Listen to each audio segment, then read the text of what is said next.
All right. And finally, Anderson Cooper. Before we begin with tonight's broadcast, I want to say something about what we witnessed at last night's town hall. Many of you have expressed deep anger and disappointment. Many of you are upset that someone who attempted to destroy our democracy was invited to sit on a stage in front of a crowd of Republican voters to answer questions and predictably continued to spew lie after lie after lie. And I get it. It was disturbing. It was disturbing to see and hear that person refer to a black law enforcement officer as a thug, an adjective he used many times to describe black men, and called Caitlin Collins, the moderator, nasty, which is what he calls any woman who stands up to him. It was disturbing to hear him speak so highly of QAnon conspirators and insurrectionists who assaulted police officers in our democracy on January 6th. And it was awful to hear him spread ridiculous lies about the election. And it was certainly disturbing to hear that audience, young and old, our fellow citizens, people who love their kids and go to church, laugh and applaud his lies and his continued defamation of a woman who, according to a jury of his peers, he sexually abused and defamed. As good a job as Caitlin Collins did trying to fact-check him, it is impossible to fact-check fully because he lies so shamelessly. Now, many of you think CNN shouldn't have given him any platform to speak, and I understand the anger about that, giving him the audience, the time, I get that. But this is what I also get. The man you were so disturbed to see and hear from last night, that man is the front runner for the Republican nomination for president. Bro, there's a difference between Trump being platformed, right? When he's like literally the president and doing shit and then you're covering it, versus giving Trump an hour with his own crowd, okay, so he can do what he does best, okay? I'm sorry, you did it for the ratings. You love Donald Trump. I love Donald Trump too, okay, for different reasons than you do. I just think he's great content, okay? I am personally entertained by how much of a psycho he is.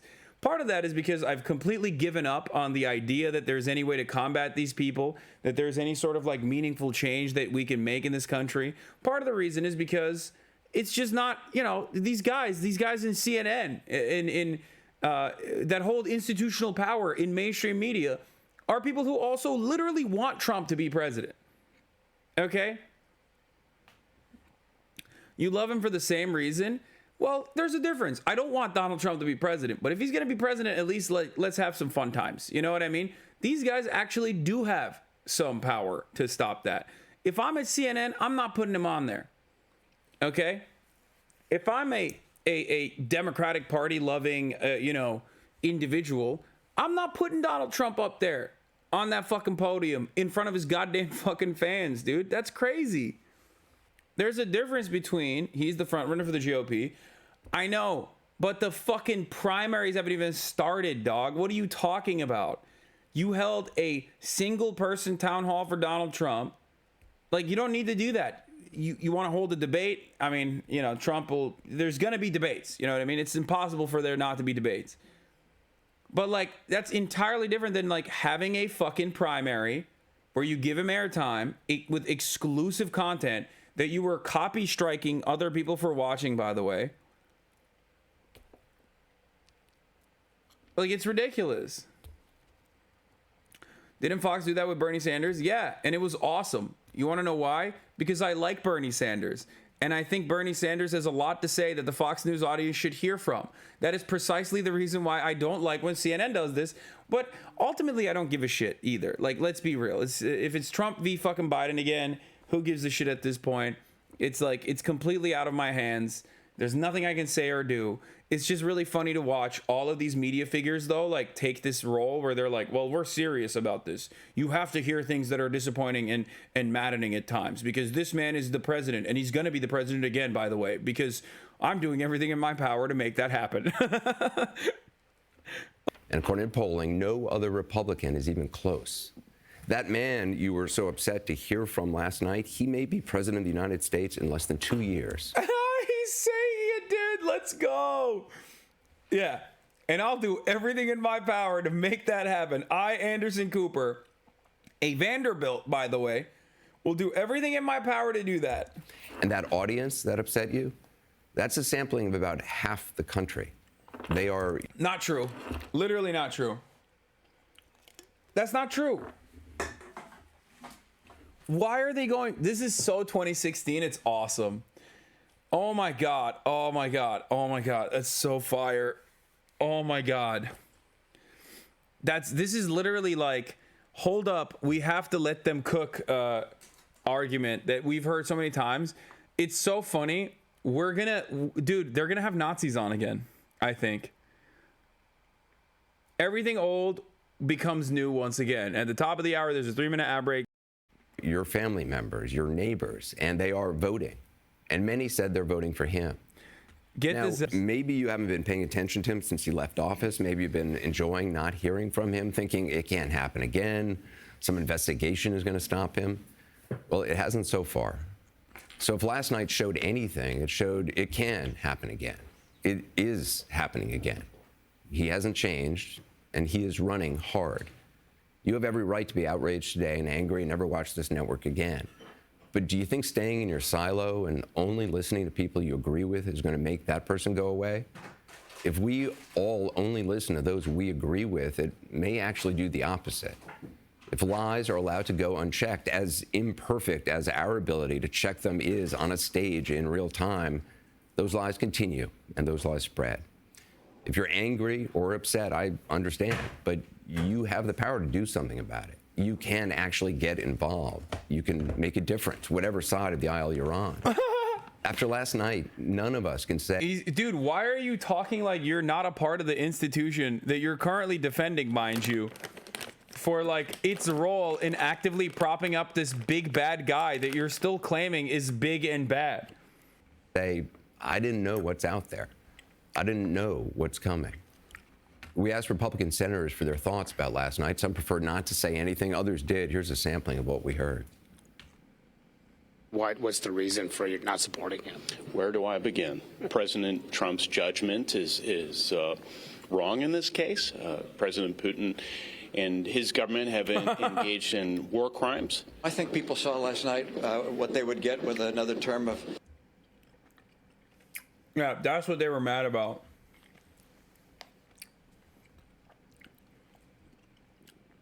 Trump's takes on Putin. Dude, this is awesome, man. That's your takeaway? That's the one thing? He's like, yeah, when he said, I want peace in Ukraine because war is bad for everybody. Donald Trump is president, which is completely untethered to the truth, uncertain as to whether he wants Russia or Ukraine to win in the brutal conflict which Russia has imposed on Ukraine. If you're asking me, do I think he should pardon people who engaged in like rioting behavior? No, I don't. Anybody who crossed in to the into the Capitol under the circumstances that I'm losing my mind. This is 2016. Prominent Republicans coming out in the primaries and speaking out against Donald Trump, saying he's like bad. I feel like capitalist profit seeking has basically kicked our content cycle into overdrive, where like back in the day, trend cycles and news cycles would take like a decade to come back around. Now we're burning through it. It's every 4 years. The time loop is like whittled away until it was every fucking 4 years where you see the same shit. witness firsthand, it's hard for me to have a positive predisposition towards them. Well, more now from Jessica Needham. She's at the Capitol for us tonight. What more are you hearing tonight, Jessica?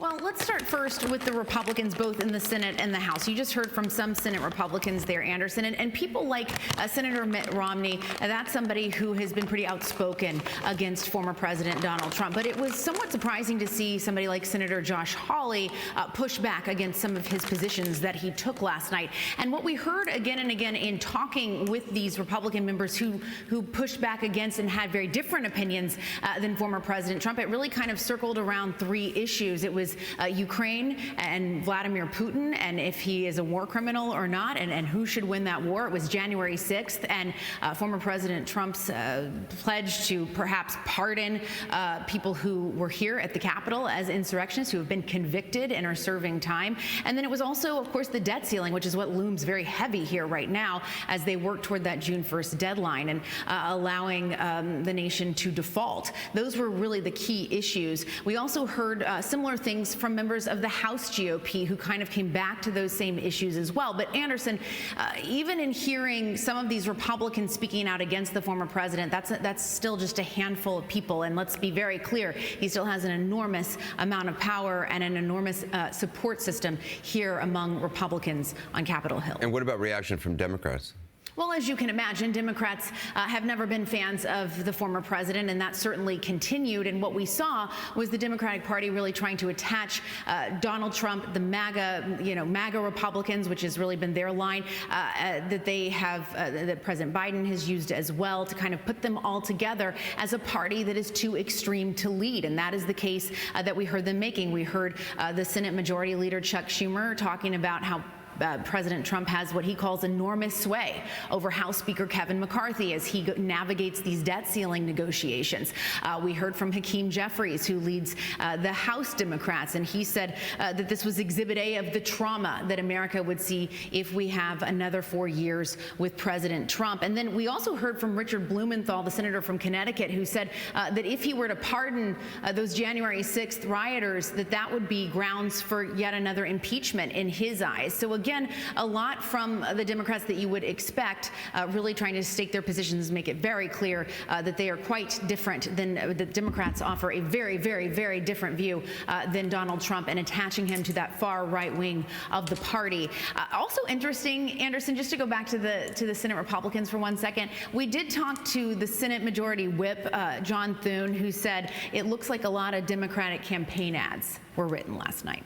All right, Jessica Dean, appreciate it. Want to get some perspective now with me here, Republican consultant and CNN political commentator Margaret Hoover, host of Firing Line on PBS, also Anthony Scaramucci, who briefly served as White House communications director to the former president, and our own chief White House correspondent, Phil Mattingly. Anthony, do you think anything has happened in the past 24 hours that have changed the dynamics for this GOP primary race? Not yet, but I think you guys are bringing up something that could change it, and that is an onslaught of senators and House of Representatives, congressional leaders going against the president. I think that would be a snowball. Dude, this analysis is so bad, dude. This is awesome. They have to be willingly, they have to know better. I don't think that they're this stupid. No. There's no way. There's no way. Bro, no. Am I crazy? Did I travel back in time? Someone explain to me. Did I travel back in time? Am I back in 2015? What's going on right now? Guys, I'm from the future. I found myself trapped in this London hotel. But I'm actually supposed to be living in California, Los Angeles in 2023. And let me tell you something. What these panelists are saying right now is crazy. I've heard these before. I heard them say it in 2015, which is now, right now. You're hearing them, right? I heard them again in 2020. It's bullshit, guys. Donald Trump wins, okay? And CNN helps a lot. The Clinton campaign, with what we later found out called the Pied Piper strategy, wanted the media to cover Donald Trump a lot in the primaries because they thought he was the easy to beat candidate. She was wrong. Rolling in a direction that he actually couldn't stop. And so they're still fearing him because he's a big bully, and their political consultants are telling him, don't say anything about him or don't make a comment. But if they start to stand up to him the way Mitt Romney did, and you saw a glimmer of that with Senator Hawley, you will blunt him, you will slow him down. And remember, when the witch in The Wizard of Oz, the water accidentally spilled on the witch and she started melting, the soldiers turned to Dorothy and said, hey, geez, I'm sorry that we did this. And I think we're getting to that point right now where the water has to hit Trump and he has to start melting, and they have to show some bravery and courage. Yeah. There's a lot of munchkins on Capitol Hill, though. I mean, are they really ready to stand More up? in the House of Representatives than the Senate, I would say. I mean, this is also about our electoral incentives and, what it takes to have political courage. I'm going to kiss myself. Right? There are U.S. senators who have recently been elected who who absolutely agree with everything Senator Tillis just said, by the way, just reelected, and didn't really mince words there in suggesting that he didn't really support returning an insurrectionist to the White House. So I think you're right, Anthony. This is the moment where Republicans and elder statesmen and women of the Republican Party have to self-police. We haven't done it for 6 years, and we have to start now. And it's going to be behind closed doors, and it's going to be open in public, but it has to be Republican on Republican, because the problem with Donald Trump's inertia right now is that he's seen as a victim by the media, the Democrats, the other people, and that's emboldening him. But if this is a Republican What are on you Republican saying? What are you saying? affront Dude, this is to so Donald dumb. Trump, then you got a chance at building a wedge and actually building momentum for someone else. Phil, what are you hearing from the Biden White House? Because last night we were hearing, well, you know, there are all these attack ads that were written last night because of so many lies were being told.